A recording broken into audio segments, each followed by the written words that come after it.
Hello, and welcome to Filmmates. I'm Leif.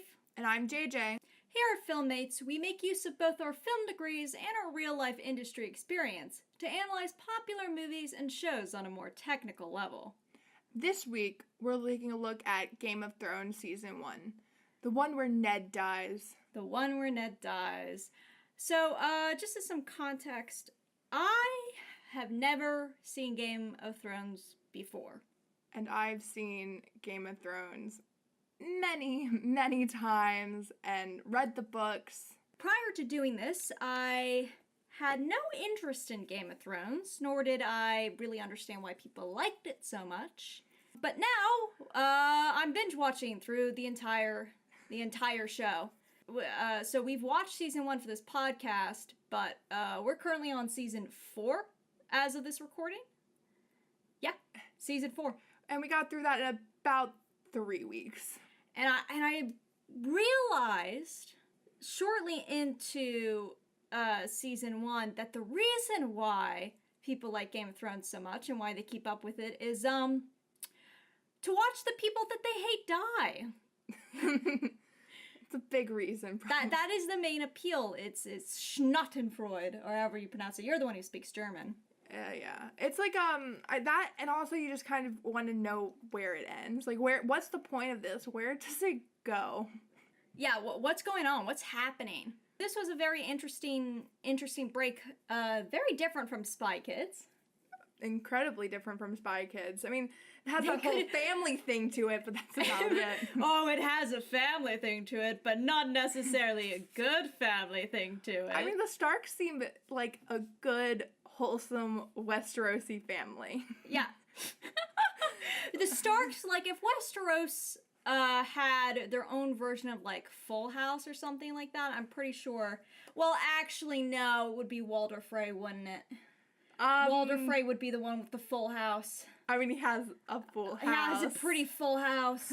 There's just so many of them. He can't even remember their names. The Starks would be like the sitcom the wholesome sitcom family of Westeros. None of them are fucking each other. Yet, apparently. Yeah. None of them are fucking each other and will not fuck each other. I have commanded this. There's like petty, there's petty dry. Yeah, there's animals. Yeah, pets. Oh yeah, they have cute animals with fun names. That's their comment. They've got a fun uncle who dead. Yeah, the Starks just missing, lost to the world. Yeah, the Starks. I mean, they're all kind of lost the world to each other. Yeah. Was it? No, it was 2 nights ago that we watched Red Wedding. No, 2 nights ago we watched The Red Wedding. Whew, that was an experience. And then last night we watched The Purple Wedding. Which was a much better experience. It was very satisfying.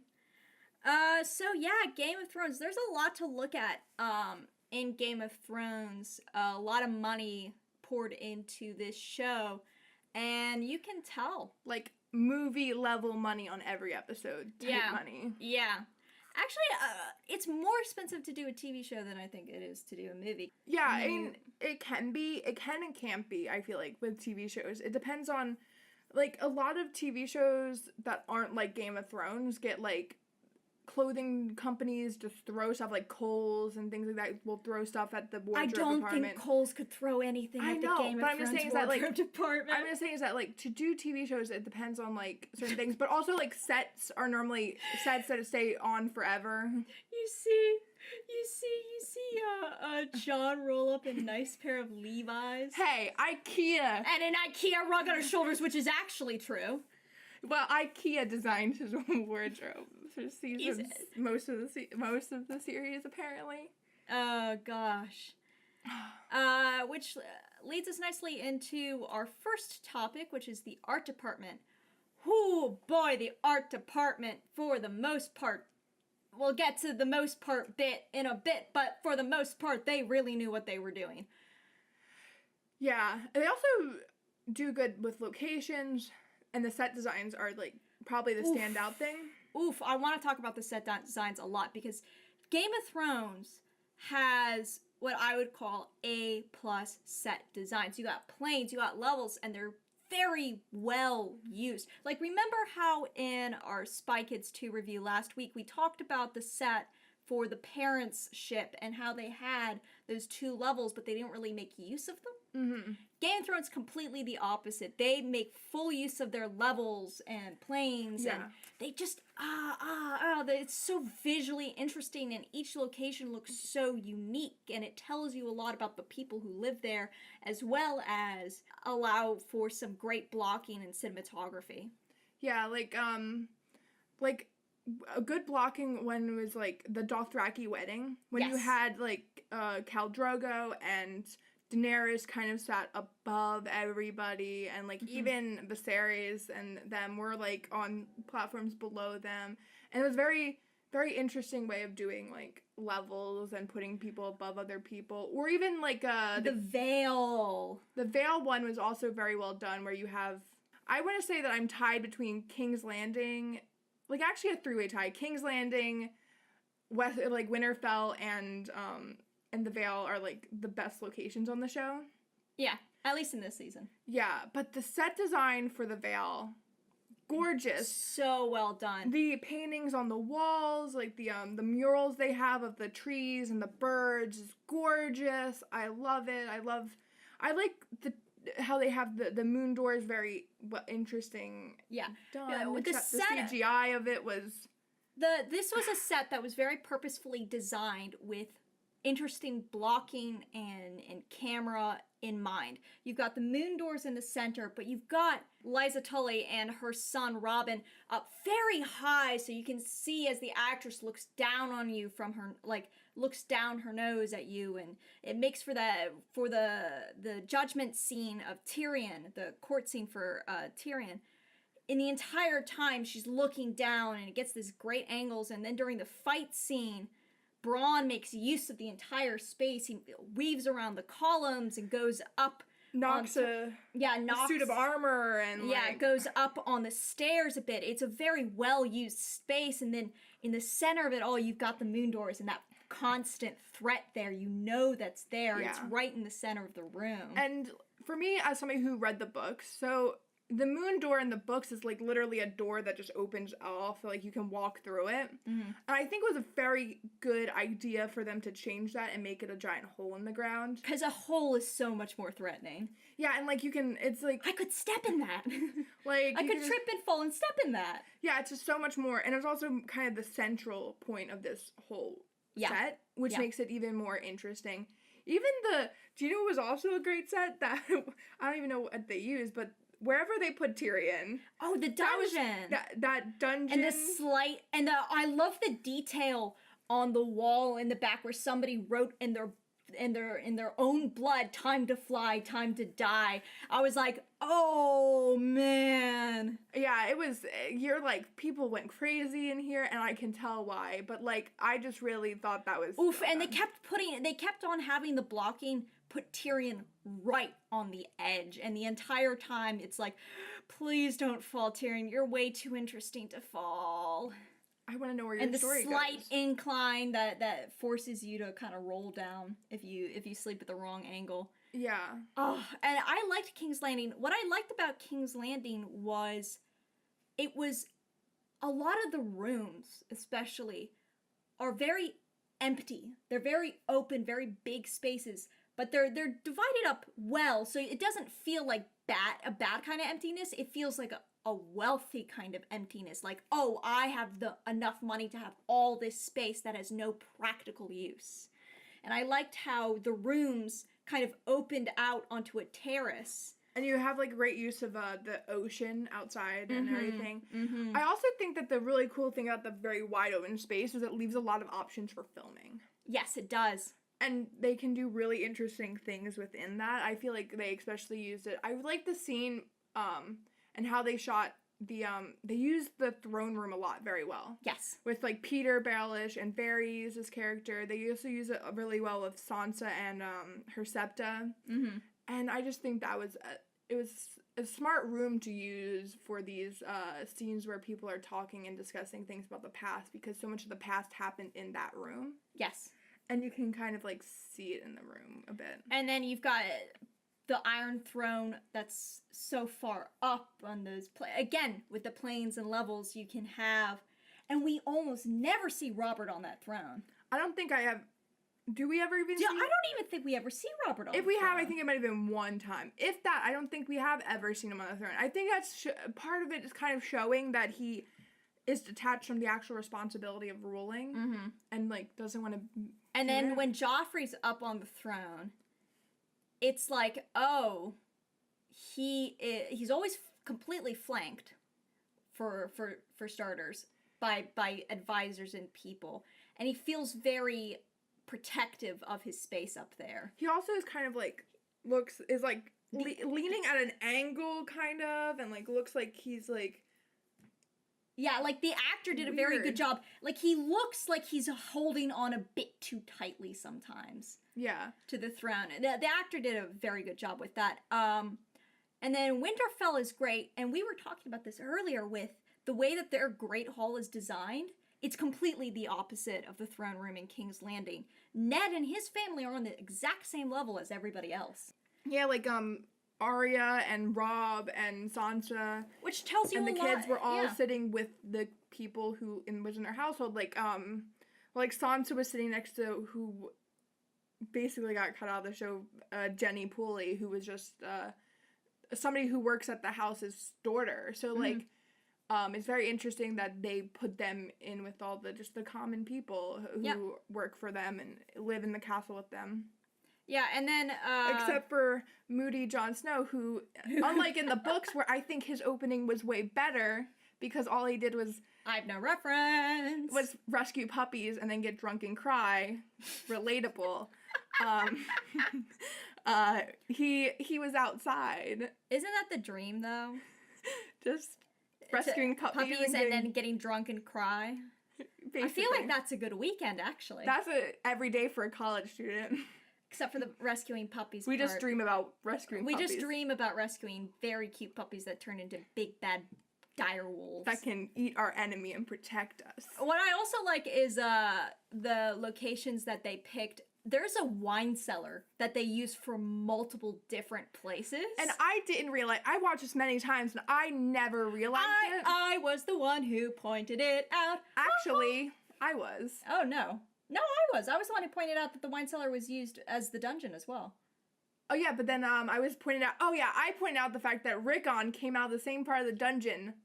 The area that they used for his dungeon was where Rickon came out of when he thought he died. Yeah, so when Ned is thrown in the dungeon, that is actually the exact same location as the crypts in Winterfell. Yeah. Which I thought was great, because actually, let's go into the production side of things. Holy shit, there are so many different locations and so many different places in the world. This must have been a heavily location scout. Fucking production hell nightmare. Like scheduling is difficult enough with like shooting in one country, let alone like 3 or 4 countries. And with lots of kids. And then that's then they started shooting in different continents. Yeah. And that's mind-boggling. Being able to reuse a location like that for 2 completely different places and to do so successfully is really good use of a space, and it shows that the people behind it are very experienced and know what they're doing. I think also they dress these scenes so well. Like the crypts is kind of very distinct, the crypt, because they have the statues and the candles, and then they make and I think the statues in season 1 so good. They all look like who they're supposed to be, which is great. Yeah. And they have all the candles set up, but then you have the dungeons. Which is pitch black, which is what makes it work. And then you have the only reason I even noticed was because the Varys had the torch. Because Varys had the... And then you could see the arch, and I was like, oh, that's a similar arch. Wait a minute, that's the exact same arch. Yeah. And There are some places where I wish they had just used a matte painting instead, or a model instead of CGI, like the wall. I really wish they had just used a model for all of the Yeah, they should have done like a Star Wars thing where they built a model wall. That would have been really cool. Like a matte painting or model. I I think that would have worked a lot better than the CGI, because they would have had to bring back CGI for later things that happened though, like the climb and so yeah, yeah. I feel like there's I don't know. But that was completely separately animated and modeled. Do you know what also was awful? I didn't like how they did the Eyrie. Yeah, the Eyrie looked like a matte painting though. It did, and you could see that was like a consistent thing with Game of Thrones for me. Some of the locations where you could tell where the reality ended and where CGI or possibly matte painting on the Eyrie started. It got better though at some point. Yeah, it did get better, and there was some places where it's like there was really no way around it. Even later on though, most of the time the ocean just does not look good. The props department was like on a roll. One of the things that I really liked, it's just this weird little detail, is the books. Mm-hmm. The books looked very period to me. They did. And I know that's strange to say because this is a fantasy story, but they have medieval technology. And it's also supposed to be based on the time of the War of the Roses, so we do know kind of canonically the setting and the time. The cultures that are represented is kind of the thing that's like mixed around. Yeah, I liked the fraying on the edge of the book's pages, like the wear, and I liked the binding on the books. It was like really cool. It really puts you into the world. I like the little illustrations in the book, like the dire wolves and the stag in the book of what the genetics book for. Yeah. Basically, they solved the mystery because of my basically using what I knew in my 10th grade biology class. And what any dominant and recessive genes. Yeah, and what any viewer hopefully figured out after seeing Jaime and Cersei fuck even once. So, we finished 2 episodes, and the next morning, I just like came out of my room and I heard Leif yell, "Oh my god! They're all of her kids!" Yeah, I was like, I came to the revelation the night before. Like, when we were watching as I was going to sleep, of course. And I was like, oh, wow, yeah. Wait, all of Cersei's kids have blonde hair, but she mentioned that she had one kid that had black hair. Oh my gosh, all of Cersei's kids are Jaime's kids. But, like, the emotional toll of it, had to percolate in my brain while I slept. So I didn't really, it didn't hit me emotionally until I woke up in the morning, and then I thought about it for 5 seconds, and I sat straight up in bed, and I was just like, wait, what? They're all Jaime's kids. Yes. And we catch on way early. The thing that gets me is, how does Ned know? Because I feel like I missed a scene at some point where somebody told him that they were Jaime's kids, because, or in my headcanon, I just have, Ned was like at court and was just side-eyeing every blonde guy and was just like, are you, nope, that could be it. Could it be you? Is it you? Nope. No, Jaime's very close to his sister. And he's only the prettiest boy here. Lancel's too young, so he couldn't be that one. And wait, Lancel's the one who has no ass. You're right. He got kind of written out of the show. He just stopped being there. I mean, he got injured. He's recovering somewhere. I felt a little bit bad for Lancel because Robert kept on just tormenting him. Oh yeah, I feel like I almost am like, oh, you're kind of justified in poisoning this man, but I'm also like, nah. But also, I kind of am not upset that Robert died. I'm just upset that Joffrey became king. I just wish there was a way of avoiding Joffrey becoming king. There was, except Cersei. And Ned telling Cersei. Ned's an idiot. But we'll get into Ned's idiocracy later. The wardrobe.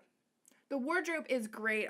There's a couple of standout outfits for me. I definitely think so.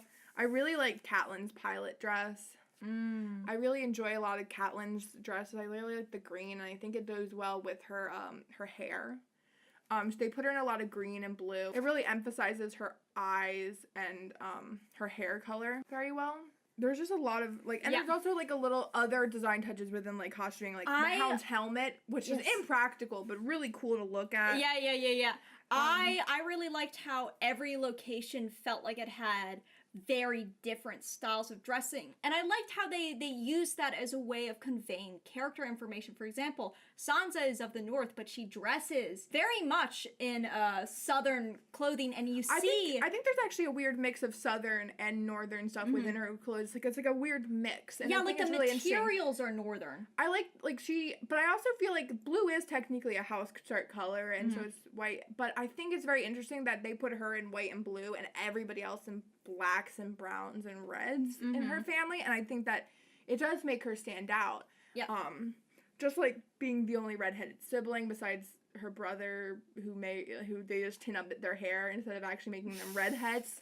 And she just is she just stands out and is different. And I also like how they style her hair. She goes from wearing more northern hairstyles to actually, I think it's the scene where Ned gets decapitated. She's wearing the exact same hairstyle as Cersei. I think she starts wearing them a little slightly earlier on. I don't remember when she was begging for Ned's life. Yeah, I think it was a smart choice for her to adopt a southern style in that scene. Yeah, because she was trying to appease a southern person. Yeah. And I think that there's a certain sense of, even if she doesn't like the people, that she will start mimicking their style, because that's kind of a, it's not even a way of, like... It's a survival technique. It's good for her survival. She is appeasing people, she's fitting in, she's trying to blend in when she's the person who stands out the most. Yeah, and I also like I also think part of the reason why they chose to make Sansa relatively colorful is because it also differentiates her from her sister and the way her sister dresses. So, because her sister is forced to wear dresses for the first part of the season, but and most of the season. But here's an interesting thing about her dresses I noticed recently is they're all the same dress, but she has these detachable sleeves that are sewn. Oh. So that she can remove them. So I think that Catelyn just got so fed up with her hating real dresses, like these like actual dresses, that she has these like really easy to throw on dresses and undershirts, so that she just makes them bulk. And it also makes sense because that the character from like a more production standpoint, from a practical standpoint, that character does do a lot more action scenes. In a sense, does a lot more in a way of moving around and she things plays like... archery, even like when she runs around a little bit more than even Sansa does in the beginning. Like she So you wouldn't want to spend as much money on a more expensive costume that wouldn't tell you as much about the character, A, and B is that you're gonna have to make a lot of repeats of, and it's gonna be torn and get dirty a lot, and so you're already gonna need multiple versions of it. Yeah. You might as well not do one that's as nice and fancy. Yeah, I also think that the boys all kind of have like a very similar shape to like how they dress. Like I feel like everybody's just trying to emulate Ned and their style with the boys. Oh, Varys though. Let's talk about Varys. Let's go to King's Landing. Yes. I love King's Landing especially. I love the different silhouettes. Varys always has these very long sleeves. And I think he looks like he's like a Sith, like he's a Lord. I don't think he looks much like a Sith Lord. He doesn't have a hood. He doesn't wear a hood. Well, hoodless one. A hoodless Sith Lord. I just like the I do enjoy like that him. I feel like the people who have the most like signature silhouettes are him and Peter Baelish. Yeah, him and Littlefinger. And Littlefinger's is very trim, very, very kept in. It's like, and it looks, and also, it doesn't look like it comes from, it looks slightly like it's from a different country. It doesn't look like it's from Westeros. Actually not from a different country. It's, he dresses in the style of the Eyrie. Oh. He's from the Finger, which is in the Eyrie. Mm-hmm. And he was somebody who was recruited by, Liza Tully's husband, because he like worked with dirt books, and so he made him master of coin in King's Landing. That's how he grew, and so he does wear a lot of fashions from that area. Yeah. So he's like there's like a distinct fashion for each region, which is really interesting. They really do that. I also find it interesting how the narrative what the narrative does with Joffrey's clothing. Yes. Where he kind of wears a lot more gold in the beginning, and then they slowly push him more and more towards red. And less opulent. Yeah. I think, and then they push him more, like, he gets more and more opulent as the season and series goes on, and they add more and more and more red. Red and excellent combination of patterns on Joffrey. The tailor. Mwah. Joffrey would win Westerosi's top dresser. Yeah, best dressed. Joffrey wins best dressed award, but nothing else. That's his what's it called? Like when you're in high school and they vote on superlative? Yeah, that's his superlative is best dressed. Yeah, he definitely dresses very well. I like Cersei's costumes a lot normally. Yeah. I do enjoy that. The thing I find interesting about their hair is that they sew her hair, like they sew the cord in her hair, and I think that's very time period true and honest. Cersei's hair is fake. Sansa's hair is real. I think they use extensions. Let's talk about the hair. Okay. Because there's a mixed bag. Lena Headey's wig is great. Yeah, and it fits really well. They dye her eyebrows. They tint them down. I don't think they actually dye them. I think they tint them down to like a light brown, and because her hair they looked really natural. I think right now, and they did the same with Daenerys. But they actually dyed her hair. And I think that they burned out her hair. Like, they fried it. As somebody who's dyed their hair way too many times in my life, I've done every color under the rainbow, and the amount of bleach they had to do to get it that one color was a lot, and you can tell it kind of dried it out, and especially in the climates they have her in, it's not doing anything to add moisture to it, and it's just... And also, here's the thing. Your hair grows out. Hair grows out over time, and you need to keep it consistent. So they're dyeing... And not show a hint. So they had to bleach and re-bleach her roots every few weeks, and Sansa were the people who they dyed the most and most consistently. And Sansa's actress, Sophie Turner, has talked about dyeing, and they said that she dyed her hair every 2 weeks. So I'm going to go with the assumption that they dyed Daenerys' hair every 2 weeks. But the difference is a lot of dyeing. They did not have to bleach. Because she was Sophie Turner's a natural blonde, so and she's like a strawberry blonde too. She's got some red tones in her hair. I think she's on the warmer scale of blonde, definitely. I think when she dyed her hair black to blonde, she actually went blonder than she naturally is. Because I've seen pictures of her before the role she's put out, and she is definitely more on the warmer tone of blonde. So not as big of a problem. What about in the pilot Tyrion's wig? Tyrion's wig. Tyrion's wig, just in general, bad.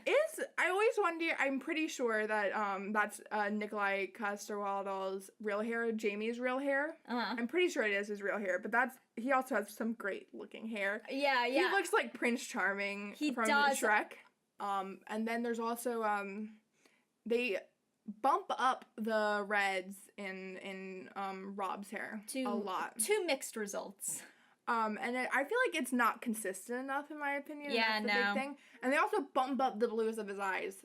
They bump up the blues in everybody's eyes. They want you lost in them. They're like, they just drown in my eyes. They drown. They look like swimming pools. The only person I don't emphasize the blue in the eyes, and I think it's for a very specific purpose, is Daenerys' eyes. They don't make her any bluer because she should have purple eyes, and she doesn't.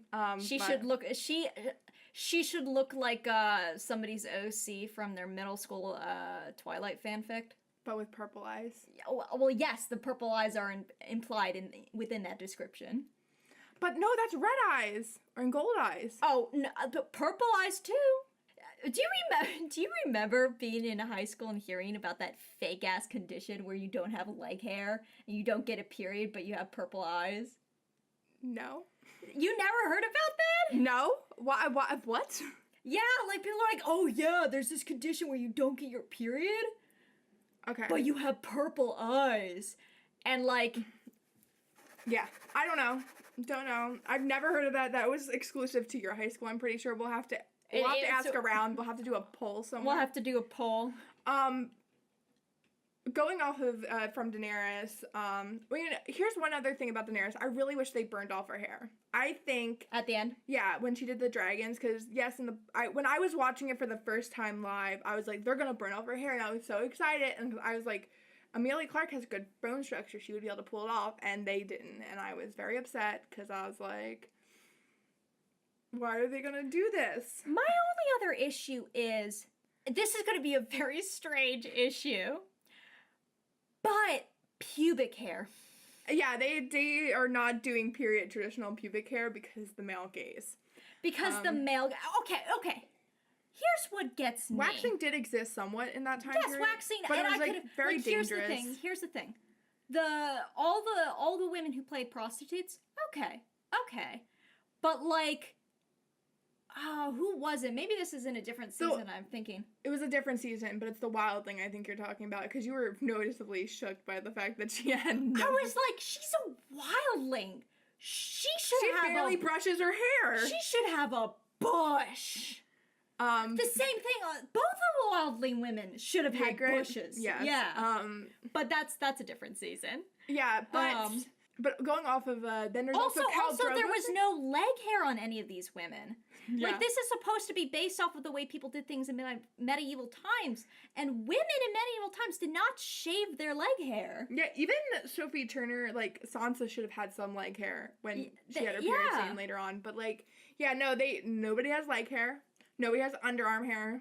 Yeah, they all should, because the popularization of shaving your legs did not occur until relatively recently. Like, when women started showing off their legs more. I think it was actually, like, in the 19th century? Yeah. Like, late 19th century, yeah. Like, within our grandparents' lifetime. The 20s. Not my grandparents' lifetime, but probably yours.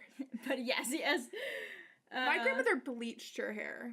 On the topic of makeup, also, I think really good makeup was Khal Drogo's makeup. With the guy liner. He had great guy liner. Gendry's guy liner, though, did not make sense. Any sense. Why was Gendry wearing guy liner? It was like, here's what I think happened. Is they really wanted to emphasize the blueness of his eyes. Yeah. Because the eyes are one of the things that Ned really looked at, so they wanted to emphasize that, and they apparently thought just applying the thickest of mascara was not enough. Yeah. And instead gave him Gerard Way guy liner. Yeah. But I forgot about one of the wigs. Arya's hair, at the end of the season was a wig, and then they cut it later on. And it was an awful wig. Yeah. It was not a good wig, and it was weird. I also want to add a small little comment, last comment about the wardrobe. Just a little detail that I really liked. The distressing that they did on the wardrobe was fantastic. All the bottoms of the capes were dirty, and it looked like people had been living in these clothes in the kind of situations that they would have been living in. Yeah, it does. And there's, like, wear and tear on, like, armor and dings, and yeah, it's very appropriately weathered and distressed. Really well bloodied. Done. Yeah. And I think that is very well done. And even, like, the props are properly weathered and done, too. Yeah.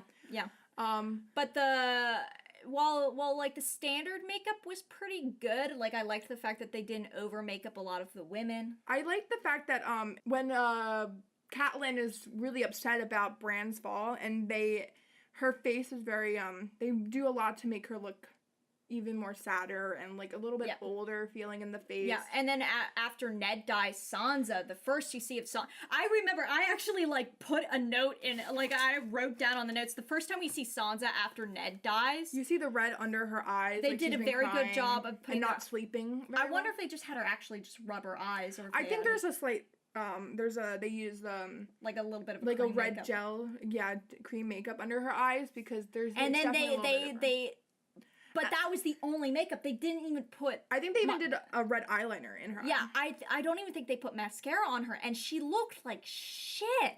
And her lips are, like, and they let the lights wash her out a bit. Yeah, and then they have that scene where she gets hit in the face, and she's bleeding subtly in her lip, and I think that's... Yeah, and it was, like... It wasn't huge, and it was there, but I feel like... It was subtle, but it was really good way... She probably should have had a bruise at the beginning of the next season from that scene, though. A lot changes in between seasons. Or even at the end of that scene, she should have had a little bit more of a red mark. They fucking hit her in the face with She a had metal hand. A little bit, but not that much. Speaking of that, while the standard makeup was pretty good, the effects makeup was terrible. Yeah, in the pilot episode, the Hound's makeup was completely different than the rest of the season. It literally took up most of his head was burned face-wise.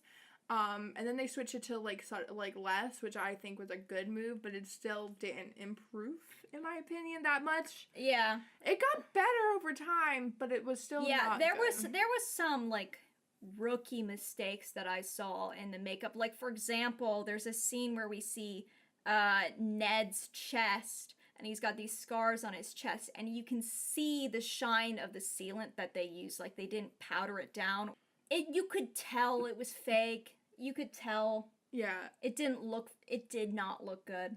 And then the other big wounds are like across the Narrow Sea. And they have the like Khal Drogo gets cut in the chest.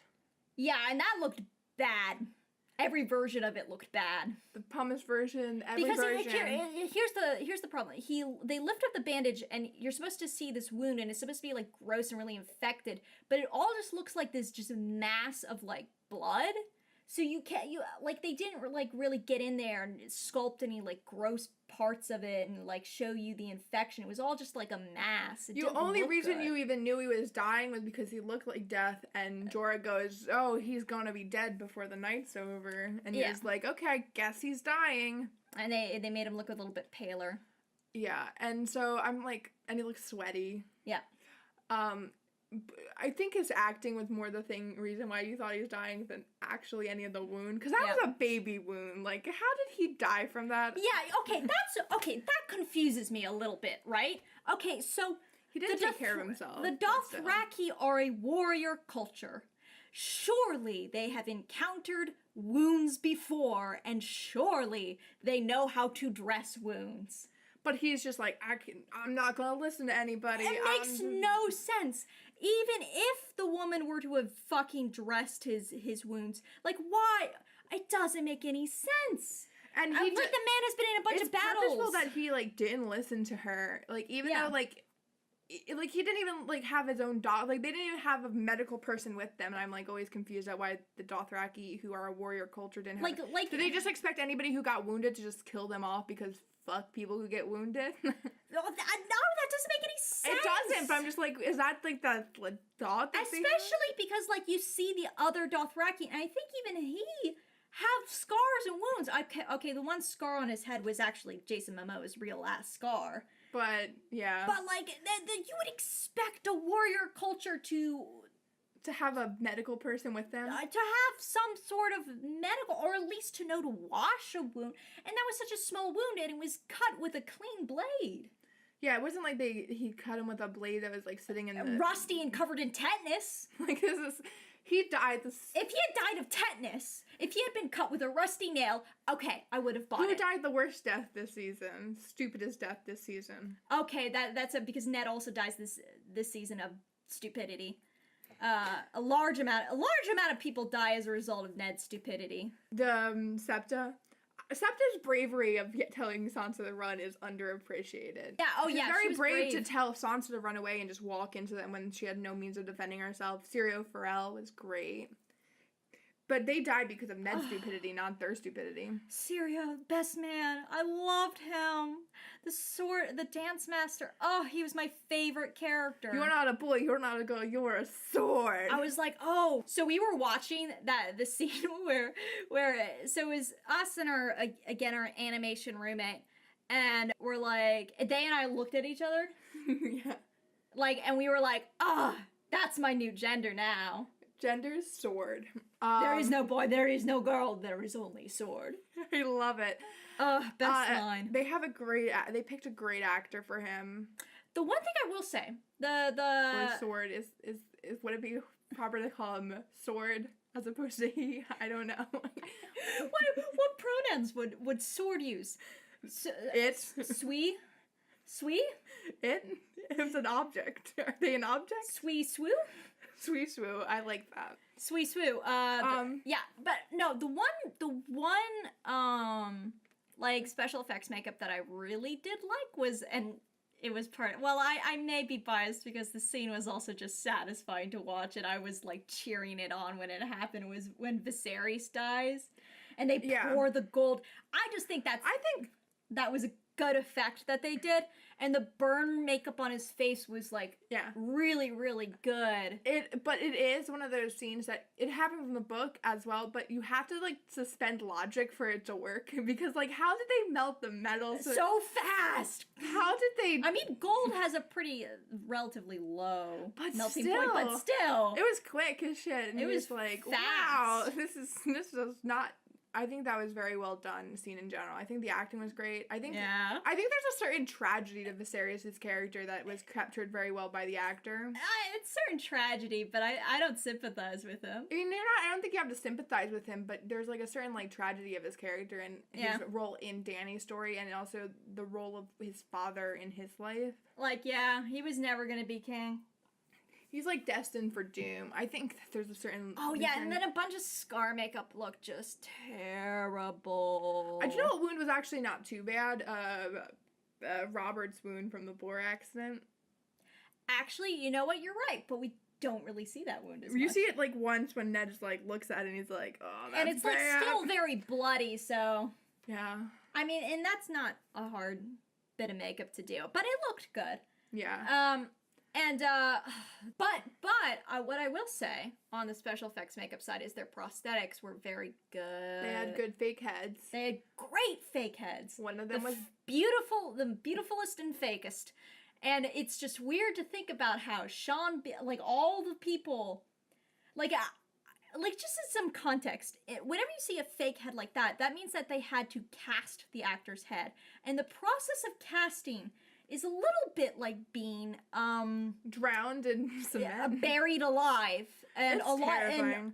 And sometimes actors can't go through with it. They think they can do it, but once because you're basically there's been a couple instances of actors having panic attacks in it, or like because basically with only like 2 little holes for your nose, they put like tubes out of your nose normally. Sometimes my special effects makeup teacher said that he generally doesn't do tubes because can sometimes like change the shape of the nostrils slightly. Sometimes when people have breathing issues, like if you're asthmatic, they have to. A lot of that happens a lot in from what I've seen. But basically, you do that and then you sit there for hours as they wrap your entire head up. It's like a sensory deprivation thing. You can't even really hear what's going on for hours. Which is why people go crazy. And so there's at least 2 actors who had to do it, definitely on the show. It was Sean Bean and the woman who played the Septa, because those are the 2 people that were pointed out to. And then the person next to Septa was George Bush. And I don't know how they sculpted a George Bush. Well, mask. Yeah. They went to a party city and got a mask. That's great. They also nobody noticed it until they talked about it in a commentary, and then they had to cut it differently for the DVD. That's so funny. And I'm just like, of course people got mad. It was 2011. People were it was 2011. Get over it. But get over it. Those are very good, and even the head that fell off during yes, in the pilot. In the first episode when Ned cuts the guy's head off, and you actually see the head get removed, that body and the head that fell off, that looked really good. And then the way that they rigged the body to bleed and everything looked really good. I also find it interesting, the swords. Yes, the swords are great. They have really good swords. But I really, really find it interesting that ice was so heavy that the only person who could really lift it up was Sean Bean. Oh, his sword? Yeah. Wait, who was the actor that they got to chop his head off then? Ilan Payne, and I think that they had to shoot it in a way that they didn't really they had to have help lifting him. That's really funny. And it was like, apparently everybody who was on the set for the Winterfell one was talking about how like it was so heavy that the only person who could lift it was Sean Bean. Of course, only Sean Bean could lift it. Look at him.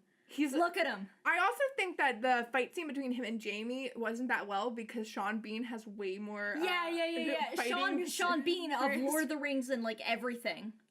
Sean Bean, who's made his career out of doing shit like this. His career out of dying horribly. And his career out of dying horribly. But yeah, the heads were really cool, and the effects that surrounded them were really cool. I like the sound design even for that. I think out of all the sound design scenes, I really like the sound design for Ned's beheading and the beheading in the pilot. Yeah. Yeah, I actually... There's a certain stillness. Yeah. Yeah. Yeah, like I was watching through some scenes in preparation to record this, and I was like, you know what? I never really noticed this, which should have been the first giveaway. I never really noticed this while we were watching it, but the sound design in this show is actually really good. Yeah. The reason why I said that the fact that I didn't notice it should be a giveaway is because that's good sound. Good sound, you tell. You shouldn't notice it. But they have good music. So natural. Oh, the music's great. I love the theme. And I love the fact that there's 2 members of the crew who are consistent the entire run, besides obviously the creators. And it's the costume designer and the person who does the score. And that, it just shows you how great they are. Oh, and the costume designer. How consistent it is. I love the costume designer. I think the earlier seasons were actually my favorite for the costume design. I love Sansa's. I love all of it. Yeah. A lot of the outfits look so good. I didn't like the fact that we don't see a burn on Jon's hand. Yeah, that was really like, did weird. He get burned? Like, the only thing that even gave it away that he burned was one, Kit Harington's acting, and 2, the sizzle that they add later. Yeah, like the sound effects guy, because that was the main thing that communicated to me that Jon had burned his hand in that moment was the sizzle. But then you never see his hand. But then you the next time you see his hand, it's already been covered up. Yeah, so you're and wrapped up. So you're like, so I was actually unsure if he had burned his hand. I heard the sizzle, so I was like, oh, he burned his hand. But then when you kind of see his hand from a distance in the rest of the scene, it doesn't look like it got burnt at all. And you would think that would be an important thing to highlight. Yeah, because he thinks about it like 50 million times in the book. So like, I feel like it's important. He thinks about it 50 million times, so we might as well devote a close-up to it, yeah, right? He's just like, my burned hand. And then I gripped it with my burned hand. And you're just like, okay, we get it. You got burned. We get it. You got burned, Jon. But yeah, like, so oh, but weird.